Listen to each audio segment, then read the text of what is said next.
Hasil pertandingan tim-tim Asia Tenggara di kualifikasi Piala Dunia 2026 di pertandingan terakhir, saudara-saudara, di putaran kedua menunjukkan Indonesia luar biasa, saudara-saudara. Luar biasa, saudara-saudara. Cetak sejarah. Sementara Malaysia mengecewakan.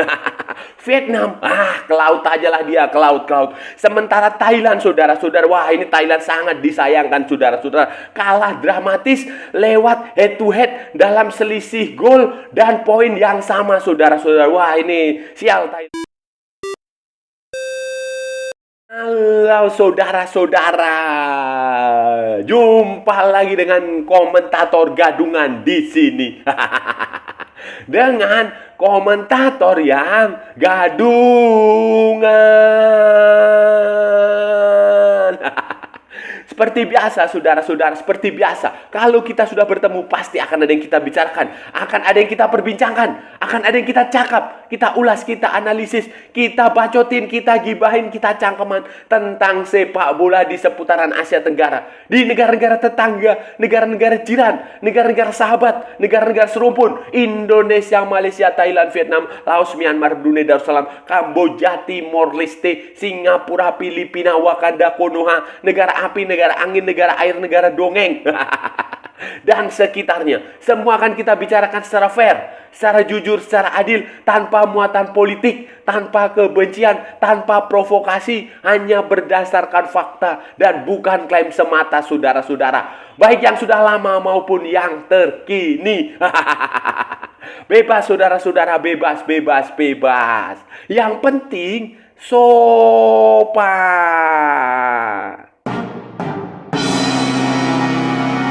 Jadi begini saudara-saudara, jadi begini, pada hari Selasa itu 11 Juni 2024 itu pertandingan terakhir kualifikasi Piala Dunia zona Asia di putaran kedua itu diselenggarakan. Dan tim-tim dari Asia Tenggara ini yang masih berpeluang melaju ke putaran ketiga itu pada pertandingan terakhir itu ada 4 tim. Indonesia dengan peluang paling besar 90% menghadapi Filipina yang sudah tidak berpeluang lagi.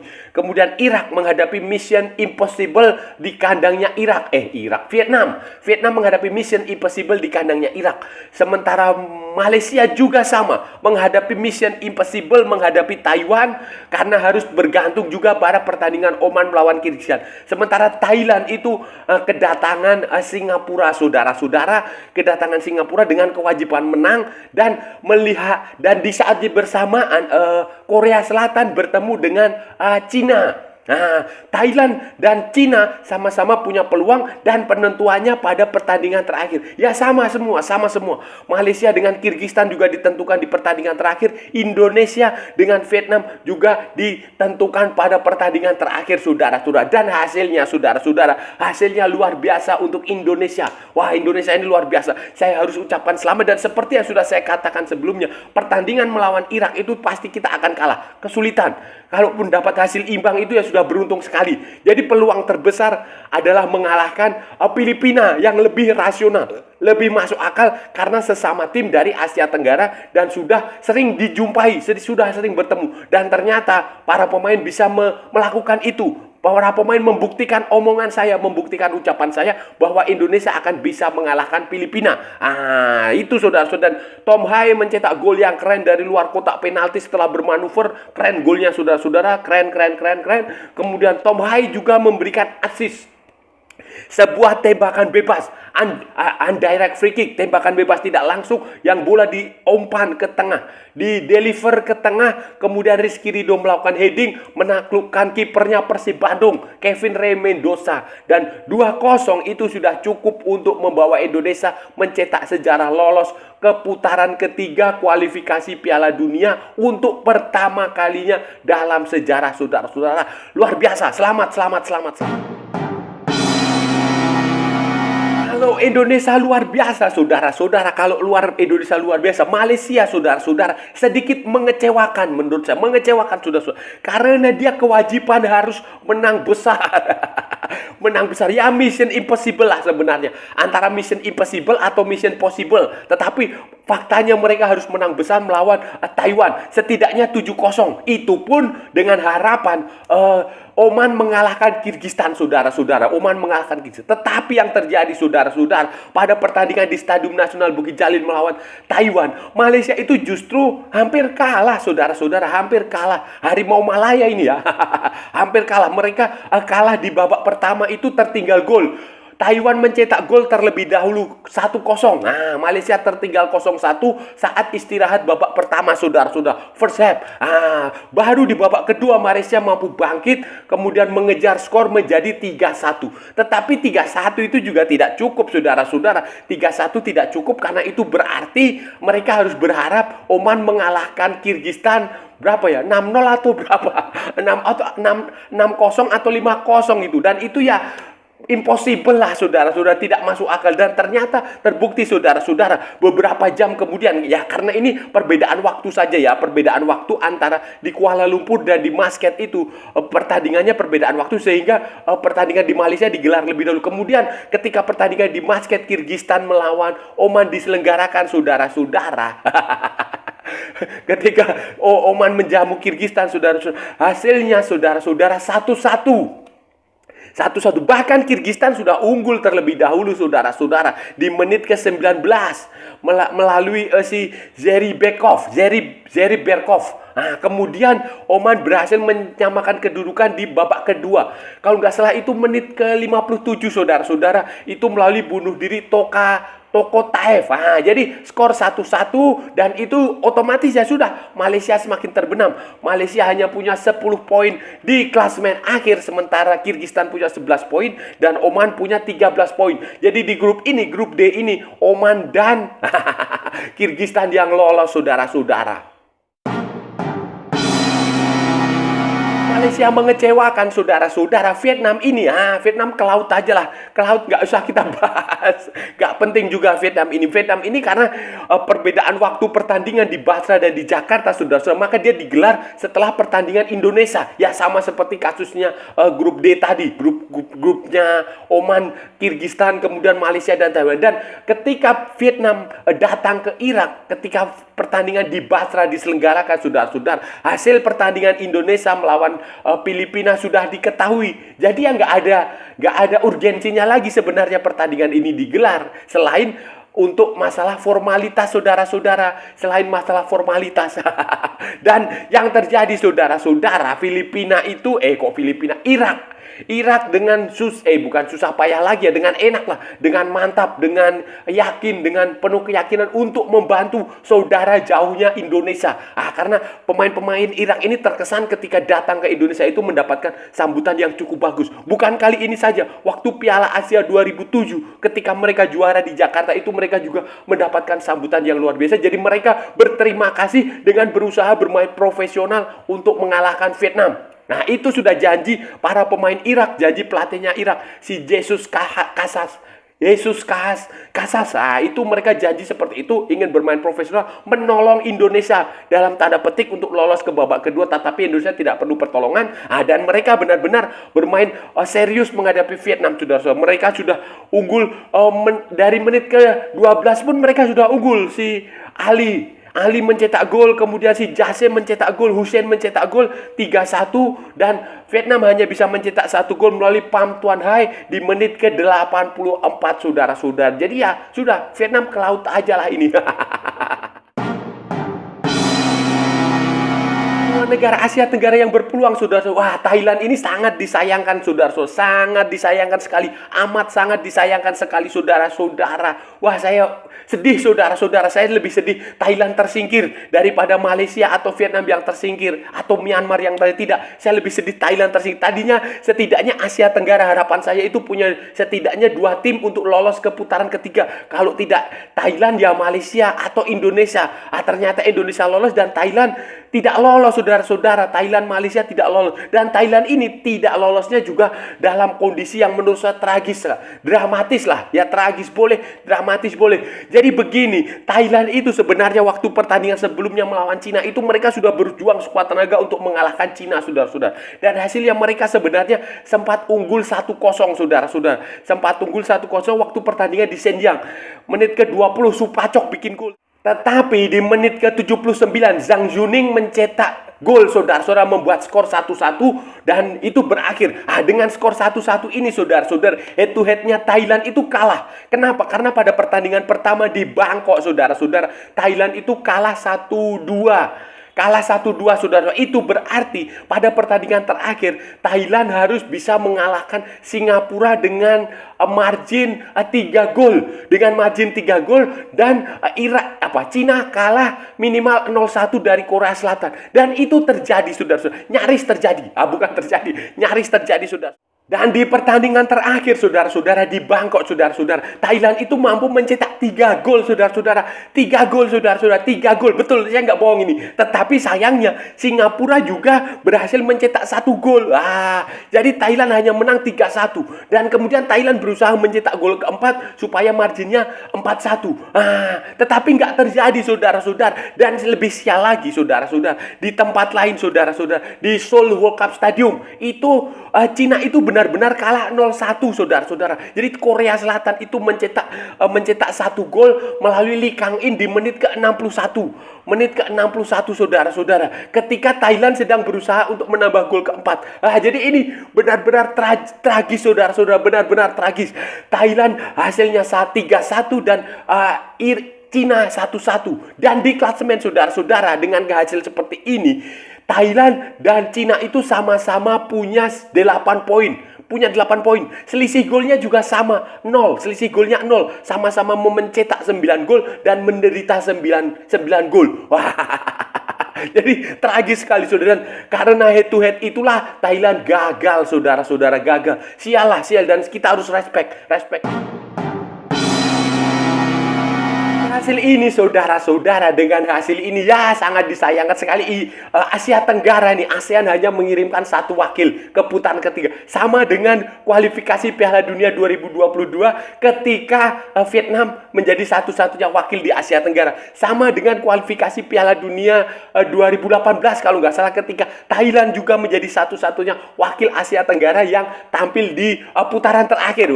Jadi setidaknya walaupun tidak bisa mengirimkan lebih dari 1 tim, setidaknya tradisi ada 1 wakil Asia Tenggara itu di putaran terakhir, di putaran ketiga itu ada, saudara. Ini setidaknya cukup melegakan dan membuktikan bahwa sepak bola Asia Tenggara itu tidak jauh levelnya, gapnya tidak terlalu jauh dari negara-negara tetangga. Walaupun kalau kita mau jujur Indonesia itu kemenangannya hanya didapatkan melalui 2 tim yang dihadapi dari Asia Tenggara, itu saja. Tetapi secara level, secara kualitas mungkin tidak terlalu jauh lah. Indonesia juga kalah dengan Irak, juga kalahnya skor besar sih. Maksudnya sudah bisa dikejar lah, setidaknya cara bermainnya juga sudah lumayan. Beda dengan yang dulu-dulu yang bisa kalah sampai margin 5 gol, 6 gol, 4 gol, 7 gol kayak begitulah. Dan Indonesia akan menjadi 1 dari 18 negara yang akan tampil di putaran ketiga, saudara-saudara, bersama dengan Australia, kemudian Bahrain, Cina, Iran, Irak, kemudian Jepang, Jordania, Kuwait, Kirgistan, Korea Utara, Oman, Palestina, Qatar, Arab Saudi, Korea Selatan, United Arab Emirates, Uni Emirat Arab, dan Uzbekistan, saudara-saudara. Nantinya akan ada drawing di tanggal 27 Juni 2024 di Kuala Lumpur, saudara-saudara. Dan tim ini nanti akan dibagi menjadi 3 grup. 3 grup dengan masing-masing berisi 6 tim, saudara-saudara. 6 tim. Juara dan runner up masing-masing grup itu akan lolos ke Piala Dunia. Jadi akan ada 6 tim yang otomatis lolos ke Piala Dunia. Sementara 2 tim peringkat ke-3 dan ke-4 itu akan lanjut ke putaran ke-4, saudara-saudara. Akan lanjut ke putaran ke-4. Dan nanti di putaran ke-4 ini nanti akan dibagi menjadi 2 grup. 2 grup yang masing-masing berisi 3 tim. Juara grupnya otomatis akan lolos ke Piala Dunia. Dan runner up grupnya itu akan ke putaran kelima. Putaran kelima itu adalah playoff. Playoff sesama runner up. Kemudian yang menang nanti, saudara-saudara, akan lolos ke interzone playoff. Melihat komposisi seperti ini, saudara-saudara, calon lawan dihadapi, ya kita Indonesia harus realistis saja lah. Indonesia harus realistis. Kita tidak usah bermimpi jauh-jauh sampai ke Piala Dunia. Ya, kesempatan lolos ke Piala Dunia itu ada, saudara-saudara, ada, terbuka karena memang timnya. Tetapi ya kita bicara realistis saja lah. Realistis itu sudah sampai ke putaran ketiga, itu sudah sesuatu yang sangat membanggakan, saudara-saudara. Sebuah sesuatu prestasi lah, prestasi. Jadi tidak usah terlalu dibebani, untuk lolos ke Piala Dunia, dan tidak usah perlu sombong, tidak usah perlu sesumbar, tidak usah merendahkan negara-negara Asia Tenggara lain seolah-olah mereka levelnya di bawah Indonesia. Tidak, saudara-saudara, tidak. Indonesia itu ya berhasil ya karena sedikit keberuntungan ada, kemudian karena berusaha juga ada. Jadi ada banyak faktor lah. Jadi tidak murni bahwa Indonesia itu hebat sekali, tidak. Dan itu yang penting, tidak usah saling merendahkan, tidak usah melecehkan tim-tim dari negara Asia Tenggara yang tidak berhasil lolos. Karena ini nanti tantangan Indonesia itu berat, saudara-saudara, berat. Dan menurut saya untuk lolos ke Piala Dunia juga cukup berat lah. Karena ini tim-tim level Asia yang di atas kita, level mereka itu di atas kita, satu tingkat di atas kita, ada yang 2 tingkat di atas kita, itu saja, saudara. Dan ini adalah Piala Dunia, beda dengan Piala Asia U23, pasti mereka akan jauh lebih serius. Dan menurut saya kita bisa mencetak 2-3 kemenangan aja sudah bagus lah. Dan kita juga ketika nanti bertemu dengan tim-tim yang lebih besar seperti Jepang, seperti Arab Saudi, Korea Selatan, yang tim utamanya itu ya tidak kalah telak pun, itu sudah sangat bagus, sudah. Kenapa? Karena begini, ini tim ini masih muda. Banyak sekali pemain yang usia 20 tahun, 21, masih panjang. Sekarang ini beri mereka pengalaman saja di jam terbang. Nanti di Piala Dunia berikutnya, nah itu baru jauh lebih rasional, jauh lebih realistis untuk menargetkan lolos ke Piala Dunia. Tetapi sekali lagi saya katakan, sepak bola bukan matematika dan segala kemungkinan terjadi. Bisa saja kejutan itu terjadi. Yang penting adalah kita nggak usah sombong, nggak usah euforia. Itu yang penting, saudara-saudara. Karena dengan euforia itu para pemain akan terbebani, saudara. Jadi santai saja dan tetap menginjak bumi, saudara. Saudara-saudara, itu tadi pembahasan kita hari ini, saudara-saudara. Kita sudah bicara panjang lebar. Kita sudah bicara dari A sampai Z. Dari utara sampai ke selatan, dari Sabang sampai Merauke, dari Pulau Rote sampai Pulau Miangas. Semua sudah kita bahas tentang perjuangan terakhir tim-tim dari Asia Tenggara pada putaran kedua fase grup kualifikasi Piala Dunia 2026 zona Asia. Hasilnya, saudara-saudara, dari semua negara Asia Tenggara yang tampil, Indonesia, saudara-saudara, selamat. Congratulations, hebat, keren. Indonesia menjadi satu-satunya wakil Asia Tenggara sebagai satu-satunya tim ASEAN yang akan tampil di putaran ketiga. Wah, keren, saudara-saudara. Indonesia lolos setelah mengalahkan Filipina 2-0. Tom Hai dan Rizky Ridho. Tom Hai keren, saudara-saudara, keren sekali. Asis dan gol yang cantik, saudara-saudara. Itu kemenangan yang cukup penting. Tidak perlu melihat kekalahan Vietnam dari Irak, tidak perlu, karena Irak juga berhasil mengalahkan Vietnam. Sementara di grup lain, saudara-saudara, negara Asia Tenggara, Malaysia itu ternyata hanya mampu bermain mengalahkan Taiwan 3-1, saudara-saudara. Dan itu tidak cukup, apalagi di pertandingan Oman bermain imbang 1-1 dengan Kyrgyzstan, saudara-saudara. Sementara Vietnam, seperti yang saya bilang tadi, kalah dari Irak, saudara-saudara. Dan yang paling sial, saudara-saudara, Thailand, saudara-saudara. Wah, ini Thailand sial sekali, saudara-saudara. Sial sekali, saudara-saudara. Mereka berhasil mengalahkan Singapura 3-1, saudara-saudara. Tetapi Korea Selatan ternyata juga hanya mengalahkan Cina 1-0, saudara-saudara. Itu artinya Cina dan Thailand ini punya poin yang sama.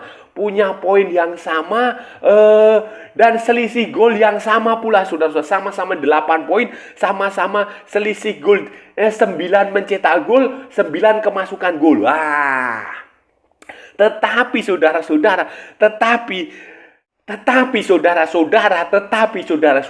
Thailand harus tersingkir dengan sistem head to head. Jadi setelah goal difference, kemudian head to head diterapkan di situ. Kalau goal difference-nya sama dalam poin yang sama, maka dua tim yang punya poin dan selisih gol sama itulah yang di head to head kan. Dan hasilnya, saudara-saudara, Thailand kalah head to head karena pada pertandingan di Bangkok, saudara-saudara, Thailand itu kalah 1-2. Sementara pada pertandingan kedua di Cina, saudara-saudara, hasilnya 1-1. Jadi ini tidak cukup buat Thailand untuk lolos ke putaran ketiga. Ya, memang sangat disayangkan sekali karena bagaimanapun juga Thailand adalah tim besar, tim tradisional, tim yang selama ini sangat bagus di Asia Tenggara. Dan sekarang mereka tidak lolos, posisinya digantikan oleh Indonesia, saudara-saudara. Indonesia sekarang menjadi King of Asia Tenggara. Untuk sementara, saudara-saudara, untuk sementara kita nggak akan tahu ke depannya seperti apa. Dan saya rasa sudah cukup ya, saudara-saudara, pembahasan kita kali ini. Kalau ada salah-salah ya mohon maaf. Namanya juga gadungan, saudara-saudara. Wajar kalau gadungan itu salah. Tetapi kalau benar, berarti sebuah kebenaran. Kalau saudara-saudara merasa channel ini bermanfaat, berguna, menghibur, menginspirasi, silahkan like, share, and subscribe. Tapi kalau tidak, saudara-saudara, abaikan saja. Skip. Jangan ditonton, tetapi jangan juga di-report. Kasihan saya, saudara-saudara. Ikuti juga akun media sosial Komentator Gadungan, ada di Instagram, ada di Facebook, dan ada di TikTok yang bukan TikTok Shop, saudara-saudara. Oke, sampai bertemu lagi di edisi-edisi berikutnya dengan tema-tema yang jauh lebih tidak bermanfaat, dengan tema-tema yang jauh lebih tidak berguna, dengan tema-tema yang jauh lebih membagongkan. Salam olahraga dan merdeka.